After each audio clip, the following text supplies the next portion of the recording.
আসসালামু আলাইকুম। যারা টি-শার্ট ডিজাইন শিখতে চান এবং টি-শার্ট নিয়ে আপনারা ফ্রিল্যান্সিং করতে চান তাদের জন্য আজকের এই ভিডিওটা।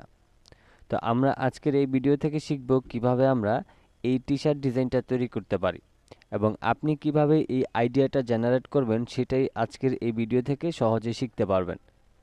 তো চলুন আমরা মূল কাজটি শুরু করে দিই। তো আমরা adobe illustrator-এ চলে আসলাম। এটা হচ্ছে আমাদের মেইন ডিজাইন। তো এই হচ্ছে আমাদের ডিজাইনটার মধ্যে আমরা সহজের মধ্যে আমরা একটা টি-শার্ট ডিজাইন তৈরি করে ফেলব। তো আমরা এই ডিজাইনটাকে একটা পাশে রেখে দিই যাতে সম্পূর্ণ বিষয়টা আপনাদেরকে বুঝাতে পারি। প্রথমে হচ্ছে আমাদের এখানে যে রোলারটা দেখতেছেন, আমরা কিবোর্ড থেকে কন্ট্রোল আর প্রেস করে একটা রোলার নিয়ে নিব। তারপর মাউসের লেফট বাটনটা ক্লিক করে আমি ধরেন এখানে একটা রোলার নিয়ে নিলাম। এবার এখান থেকে রাইট বাটন ক্লিক করে আমি রেক্ট্যাঙ্গেল টুলে যাব। তারপর মাউসের লেফট বাটনটা ক্লিক করে আমি ধরেন এখানে একটা শেপ নিয়ে নিলাম। তো এখানে হচ্ছে আমি ফিল কালার দিয়ে দিব। আমি এই কালারটা নিয়ে নিলাম। তো আমি হচ্ছে প্রথমে এটা এখানে নিলাম। তারপর অল্টার এবং শিফটটাকে ধরে কিছুটা গ্যাপ রেখে আমি এটাকে এইখানে ছেড়ে দিলাম। তো আমাদের এখানে টোটাল কয়টা শেপ? 1 2 3 4 5 6, 6টা শেপ। তো আমরা কিবোর্ড থেকে কন্ট্রোল ডি চেপে টোটাল 6টা শেপ নিব। 3 4 5 6। ওকে। তো আমরা এখানে টোটাল 6টা শেপ নিলাম। এবার এই শেপটাকে সিলেক্ট করে অল্টার ধরে মাউসের লেফট বাটনটা ক্লিক করে এটাকে একবারে ছোট করে নিলাম। তারপর এখানে আমাদের যে শেপটা রয়েছে এটাকে হচ্ছে আমি এখান থেকে কিছুটা ছোট করে আমি একটু উপরের দিকে তুলে দিব। ওকে। তারপর এখানে হচ্ছে আমার এটা একটু নিচের দিকে আসবে। তারপর আমার এখানে যে ডিজাইনটা আছে এটা একটু উপরের দিকে উঠবে, বলতে হচ্ছে আমাদের এইটা সমান সমান হবে। তো আমি এটাকে একটু উপরের দিকে তুলে নিই। আমাদের এখানে এই যে এটার সাথে আমরা অ্যালাইনটাকে করে নিয়েছি। ওকে। এবার হচ্ছে এইটাকে অল্টার এবং মাউসের লেফট বাটনটা ক্লিক করে একটু ছোট করে নিব। তো এইরকম একটা শেপ আপনি নিয়ে নেবেন। এরপর আমি এখান থেকে এই দুইটাতে আমি এই কালারটা দিয়ে দিলাম এবং প্রয়োজন অনুযায়ী এখানেও আমি এটার কালারটা একটু বড় করে নিলাম এটাকে। তারপর এই দুইটাকে আরেকটু নিচের দিকে নামায় নেব। সরি, আমার একটা নিচের দিকে মেবি আসছে। আমি এটাকে একটু উঠায় নিই। আমি এখান থেকে এটাকে বড় করে দিচ্ছি আগে। তারপর আমি এই দুইটাকে একসাথে সিলেক্ট করে একটু নিচের দিকে নামায় দেব। ওকে। তারপর এখান থেকে হচ্ছে আমি এবার কালারগুলি একটু দিয়ে নিই, তাহলে আমাদের জন্য সুবিধা হবে। আমি এই দুইটাতে হচ্ছে এই কালারটা দিয়ে দিলাম। তারপর এইটার মধ্যে হচ্ছে আমি এই কালারটা দিয়ে দিলাম। এবার আমি এই সব কয়টাকে একসাথে ধরে আমি ডিরেক্ট সিলেকশন টুলে যাব। এরপর যে কোনো একটা কর্নারে ধরে মাউসের লেফট বাটনটা ক্লিক করে এগুলিকে রাউন্ড করে নিব। তো রাউন্ড করে নেওয়ার পর এখন একটা বিষয় হচ্ছে, দেখেন আমরা প্রথমে এখানে যে শেপটা নিয়েছি এটা কিন্তু আমরা এই লাইন বরাবর নিয়েছি। তারপর এটাকে কি করেছি, এটা হচ্ছে এই যে আমরা এখানে যে গাইডটা নিয়েছি এই গাইডের মাঝখানে নিয়েছি। তারপর এখানকারটা হচ্ছে আমাদের একটু নিচে রেখেছি, আই মিন এটা সমান রেখেছি, বাট এটা উপর দিয়ে উপরের দিকে তুলে নিয়েছি। তো এখানে আরেকটা কাজ করতে হবে, সেটা হচ্ছে এই যে এইটার সাথে কিন্তু আমাদের অ্যালাইনটা করতে হবে। আমি ধরেন এখানটায় অ্যালাইন করে নিলাম। তারপর এটা হচ্ছে আবার মাঝখানে হবে। তো ঠিক এইরকম একটা পজিশনে আপনারা বসায় নেবেন।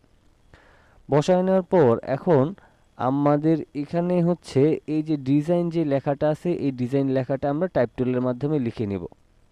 তো আমি এখান থেকে বড় হাতের DESIGN, এখানে হচ্ছে আমরা এরিয়াল বোল্ড ফন্টটাকে ব্যবহার করেছি। আপনি আপনার মতো করে ব্যবহার করতে পারেন। আর আরেকটা বিষয় হচ্ছে, যেমন এখানে 1 2 3 4 5 6, 6টা শেপ না?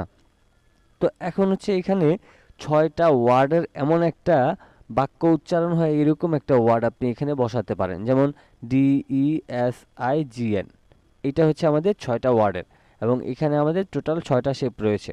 তো সেক্ষেত্রে আপনি এখানে ডিজাইন না হয়ে অন্য কোনো কিছু চিন্তা করতে পারেন, যেমন ক্রিয়েট চিন্তা করতে পারেন, ক্রিয়েটিভিটি, এই ধরনের আপনার এখানে ওয়ার্ড যতটা বসাবেন ততটা অনুযায়ী আপনি এখানে শেপ বসিয়ে নিতে পারেন। এবার আমি এখান থেকে রাইট বাটন ক্লিক করে ক্রিয়েট আউটলাইন করে নেব। ক্রিয়েট আউটলাইন করার পর রাইট বাটন ক্লিক করে আনগ্রুপ করব। এবার আমি এখান থেকে সব কয়টাকে হোয়াইট কালার করে দিই। এখন হচ্ছে আমি একটু জুম করে এই লেখাগুলিকে একটু কাছাকাছি নিয়ে আসি, তাইলে আমাদের জন্য সুবিধা হবে। আমি একটু উপরের দিকে তুলে নিই। আর এখানে হচ্ছে আরেকটা কাজ করব, সেটা হচ্ছে এখান থেকে একটা গাইড নিয়ে মাঝখানে বসায় দেব, তাইলে আমাদের এই লেটারগুলি বসাইতে সুবিধা হবে। প্রথমে আমি এই ডিটাকে হচ্ছে একদম মাঝখানে বসায় দিব, তারপর হচ্ছে ইটাকেও আমি একদম মাঝখানে বসায় দেব। আরেকটা জিনিস খেয়াল করবেন, এই শেপের লেটারগুলি যাতে মাঝখানে মাঝখানে বসে। তারপরে এসটাকে হচ্ছে আমি এখানটায় বসায় দিলাম, তারপর আইটাকে হচ্ছে আমি এখানে বসায় দিচ্ছি, জিটাকে হচ্ছে আমি এখানে বসায় দিলাম, তারপর এনটাকে হচ্ছে আমি এখানে বসায় দিব। ওকে, এবার আপনি একটা জিনিস খেয়াল করবেন, সেটা হচ্ছে যে আপনার আসলে যেই শেপগুলি বসিয়েছেন কোনো অংশে আপনার কম বেশি হয়েছে কিনা। যেমন ধরেন এই যে ইটার এই অংশটা একটু বেশি মনে হচ্ছে, আমি এটাকে হালকা একটু এদিকে টেনে দিলাম, তাইলে আমাদের এটা সমান হয়ে গেল। তারপর আমাদের মোটামুটি সব কিছুই এখন ঠিক আছে। তো ফাইনালি আমরা কি করলাম, সহজে কিন্তু একটা টি শার্ট ডিজাইন করে ফেললাম। এখন আমি এটাকে প্রয়োজন অনুযায়ী একটু ছোট করে নিতে পারি। ছোট করার পর এখন আমাদের এই ডিজাইনটাকে হচ্ছে মক আপ করতে হবে, কারণ মক আপ করলে আমরা সহজে বুঝতে পারবো যে এই ডিজাইনটা আসলে টি শার্টের মধ্যে যদি এটা প্রিন্ট করা হয় তাহলে কেমন লাগবে সেটা বোঝার জন্য। তো আমরা ফটোশপে গেলাম এবং আমাদের আগের কাজ করা যেই মক আপটা আছে সেটা ডিলিট করে দিচ্ছি। আমি ফাইল থেকে ওপেনে যাব এবং আমি হচ্ছে আমার মক আপটাকে একটু ওপেন করে নিই। এখান থেকে হচ্ছে আমি এখান থেকে আমি যাব টি শার্ট মক আপ, তারপর হচ্ছে এই মক আপটাকে ওপেন করে নিচ্ছি। ওকে, তো এখন এটা হচ্ছে আমাদের মক আপ। এখন এখানে হচ্ছে আমরা কিন্তু সহজে মক আপটা প্র্যাকটিস করতে পারি। যেমন এখানে এই যে ইউর আর্ট ওয়ার্ক আছে, এখানে আমরা এই যে আরো কি আছে এখানে ক্লিক করব। তারপর এখান থেকে ইউর ডিজাইন ক্লিক ডাবল, এখানে আমরা মাউসের লেফট বাটনটা ডাবল ক্লিক করব। তারপর আমরা অ্যাডোবি ইলাস্ট্রেটরে গিয়ে সম্পূর্ণ ডিজাইনটাকে সিলেক্ট করে মাউসের লেফট বাটনটাকে ক্লিক করে এখানে এনে ছেড়ে দিব।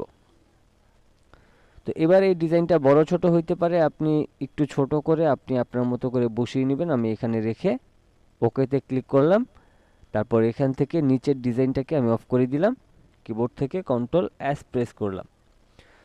তো এরপর হচ্ছে আমি যদি এই ট্যাবে ফিরে আসি, তাইলে দেখেন আমাদের ডিজাইনটা ঠিক এরকমটা হয়েছে।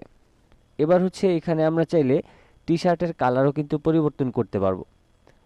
তো এখন হচ্ছে আমি টি শার্টের কালারটা একটু পরিবর্তন করে দিই। যেমন এখান থেকে টি শার্টের কালারে গেলাম, এখানে মাউসের লেফট বাটনটা ডাবল ক্লিক করলাম, আমি এখান থেকে যেই কালারটা দিব সেই কালারটাই কিন্তু এখানে অ্যাপ্লাই হবে।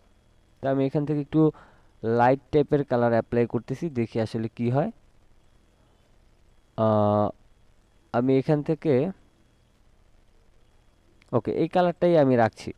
এবার আমি এখান থেকে টি শার্ট কালারের লেয়ারটাকে অফ করে দিয়ে আমি এখন যাব হচ্ছে টি শার্ট ইফেক্টে গিয়ে আমি এখান থেকে এই শ্যাডোটাকে অফ করে দিই, দেখি কি হয়। এটা মোটামুটি ঠিক আছে, আমরা এই এই চোখটাকে বন্ধ করে দিব।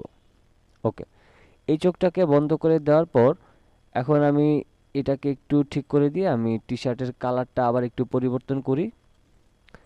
তো এবার যদি আমরা এখানে টি শার্টের কালার পরিবর্তন করি, তাইলে এখন আমাদের ডিজাইনটা কিন্তু খুবই ইজিতে এবং সুন্দর লাগবে এবং সুন্দর মানাবে। তো দেখতেই পাচ্ছেন আমাদের যে ডিজাইনটা আমরা এখন তৈরি করলাম সেটা কতটা সুন্দর লাগতেছে, এবং এই ডিজাইনটা কিন্তু খুবই ইউনিক একটা ডিজাইন। আপনারা টি শার্ট ডিজাইন করে কিন্তু ফ্রিল্যান্সিং থেকে ভালো পরিমাণ টাকা ইনকাম করতে পারেন। তো সেজন্য ভাবলাম যে আমার চ্যানেলে এখন থেকে প্রায় মাঝে মধ্যে আমি টি শার্ট ডিজাইনগুলি দেওয়ার চেষ্টা করব, যাতে আপনারা টি শার্ট ডিজাইন শিখেও ফ্রিল্যান্সিং থেকে টাকা ইনকাম করতে পারেন। সবাই ভালো থাকবেন, সুস্থ থাকবেন। আল্লাহ হাফেজ।